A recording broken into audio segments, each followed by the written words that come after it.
গণতান্ত্রিক রাষ্ট্র ও সমাজ বিনির্মাণের লক্ষ্যে চলমান আন্দোলন এবং জনগণের আকাঙ্ক্ষা বাস্তবায়ন না হওয়া পর্যন্ত আন্দোলন অব্যাহত রাখার কথা জানিয়েছেন বিএনপি মহাসচিব মির্জা ফখরুল ইসলাম আলমগীর। রোববার বিএনপি চেয়ারপারসনের গুলশান রাজনৈতিক কার্যালয়ে এক সংবাদ সম্মেলনে কথা জানান তিনি। গত 8ই মে বিএনপি স্থায়ী কমিটির ভার্চুয়াল বৈঠকের সিদ্ধান্ত জানাতে এই সংবাদ সম্মেলনের আয়োজন করা হয়। তিনি বলেন, তথাকথিত উন্নয়নের দোহাই দিয়ে যে রাষ্ট্র ব্যবস্থায় নৈতিকতা এবং মূল্যবোধকে বিসর্জন দেওয়া হয়, জনগণের কাছে সেটি উন্নত রাষ্ট্র হিসাবে বিবেচিত হয় না।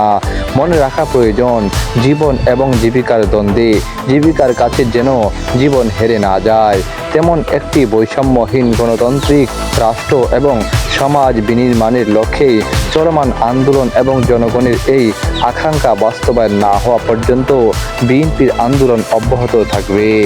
যুক্তরাষ্ট্রের দক্ষিণ ও মধ্য এশিয়া বিষয়ক সহকারী পররাষ্ট্রমন্ত্রী ডোনাল্ড লোর ঢাকা সফর এবং আওয়ামী লীগের সাধারণ সম্পাদক ওবায়দুল কাদেরের বক্তব্যে প্রতি দৃষ্টি আকর্ষণ করা হলে তিনি বলেন, কে আসলো না আসলো এটা নিয়ে বিএনপি আগ্রহী না। বাংলাদেশের জনগণই আমাদের ভরসা, আমাদের পুরো আস্থা জনগণ, সেই আস্থার উপরে আমরা দাঁড়িয়ে থাকি।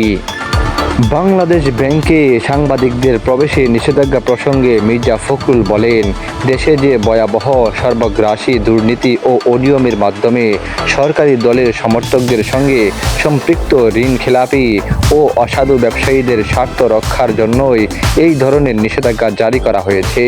যেহেতু এই সরকারের কোনো স্তরেই জবাবদিহিতা নেই, সেহেতু লাগামহীনভাবে ব্যাংক লুট, অর্থ পাচার, জনগণের অর্থ লোপাটের মাধ্যমে একটি বিশেষ গোত্র তৈরি করা হচ্ছে, যারা এই অবৈধ সরকারের অবৈধ কর্মকাণ্ডকে আর্থিক সহায়তা প্রদান করছে।